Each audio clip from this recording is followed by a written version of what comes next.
Give it a good inhale, Nana.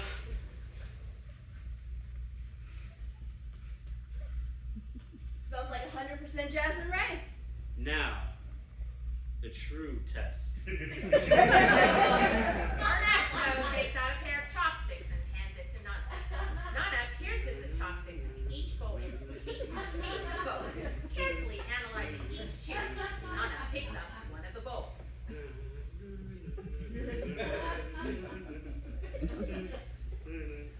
This one is the real rice.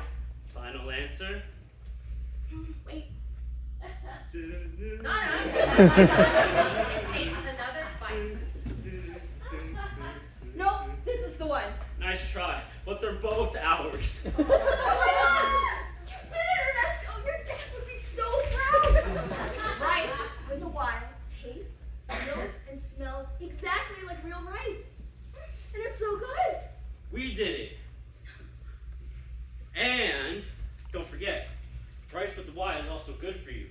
By cloning a single grain of rice, we're able to reduce the amount of carbs by 93%, use half the water to cook it in half the time, and cost nothing to harvest because, well, there's nothing to harvest. And cook it in our portable USB-powered rice with a Y cooker to any serving size, and we're in the money! I hope so. That was a great pitch, by the way. Thanks. I need all the practice I can get. Can you believe that we get to pitch rice with the Y on Shark Tank tomorrow? See, I've also been practicing using my convincing eyes.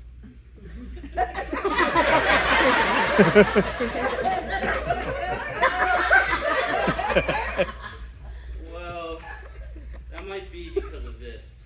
Ernesto gets down on one knee and pulls out a ring box from his lab coat. Nanako Ishigawa, from the first time I became your lab partner in Mr. Lowe's microbiology class, I always knew that one day I'd ask you to be the burner to my Bunsen, your soy to my sauce. Will you? You did not!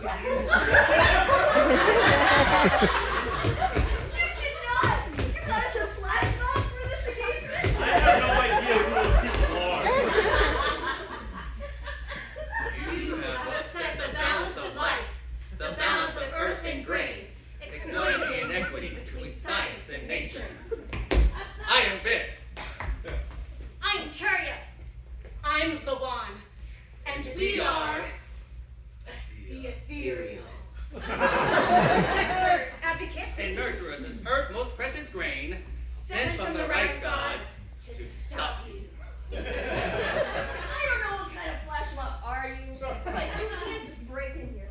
Tell us to stop making something that will save lives, and most importantly, that's my proposal! Did you ever think about who you'll be hurting with your invention? The lives you'll be ruining. The land you'll be changing? No, we'll be creating something that has 93% less carbs, using half the water. We heard your pitch. And we're not going to allow you to go on that television show. Your invention will put farmers from around the world out of work. Turn rice plantations into wastelands. And it will kill memory, traditions, Customs. and cultures. But it's just rice. With a lie.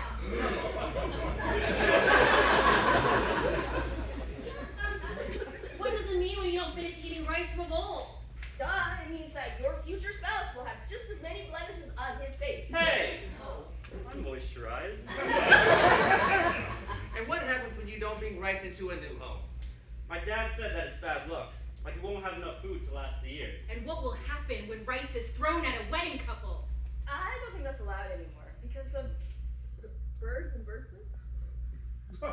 Don't rice at a wedding will mean that your lives will bear fruit. That your legacy will carry on. That your ancestors will still be here long after their physical manifestations are gone. Like how those superstitions are passed on from generation to generation. All because of rice? I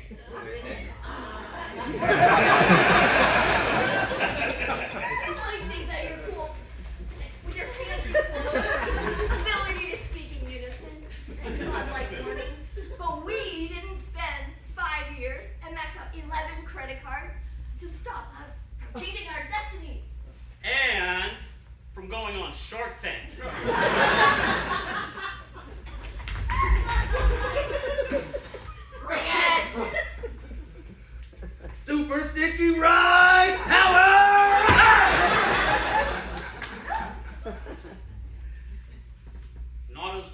rice with a Y. Multi-grain floating rice bomb, activate! Ching, ching, ching.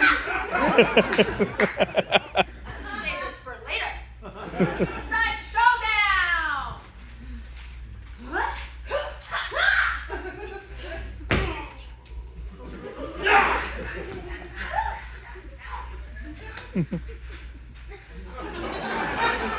By the power of the rice gods, steer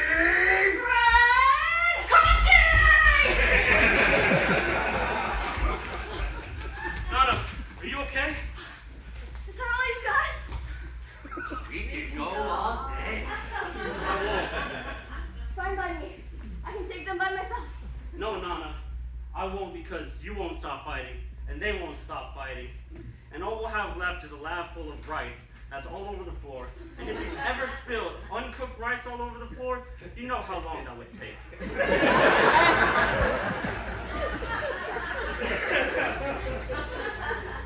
Oh, you want to introduce your invention? Even though it goes against nature, Tradition and culture. Culture. My dad bought me my first rice kit for my first science kit for my 10th birthday. It was one of those kits where you can make things fizz, or boil over, or make soap. It was the gift that showed me that by being able to mix different elements of who you are, of your imagination and curiosity, that you can create things that would make other kids go, ooh, or ah, or say, oh dang! And even though they made fun of the adobo, bitter melon, and rice I bring to lunch, I couldn't wait until 5th period, when I could show them what I learned from that science kit my dad bought me. That made me feel like I belonged, that I was cool, and smart, to show that I was normal. And if I could invent something that could save lives, if I could give other people the chance to live a longer life with their own fathers, or mothers, or aunts and uncles, something I wished I could have with my dad after he passed away because of heart disease and diabetes. But inventing rice with the Y was my chance to do just that for others. And that's something I won't stop making. So if you have to hit me with another round of steamed fried congee again, I'm not going anywhere. I'm not going anywhere either. Huddle. That was really beautiful. It's a big thing. Told you, it's in the eyes. Rise.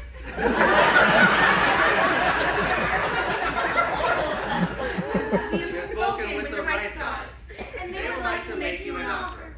You share the science of making your low-carb rice For them to recreate and send 15% into existing crops. For farmers around the world to harvest and sell. Do we get to pick which farmers? What difference does it make? We'd like to know that we're not only helping others' health, but that we're helping small farmers compete with the big rice corporations. I'm not sure if we can. But our contract with Calrose. Then we're out. Wait! You can't do that. They'd also make it 35% of the grains into rice crops. Plus, increase that output by 2% every year for 20 years. Don't you know how to negotiate? Of course we do. We watch Shark Tank. So, do we have a deal? How do you spell your rice?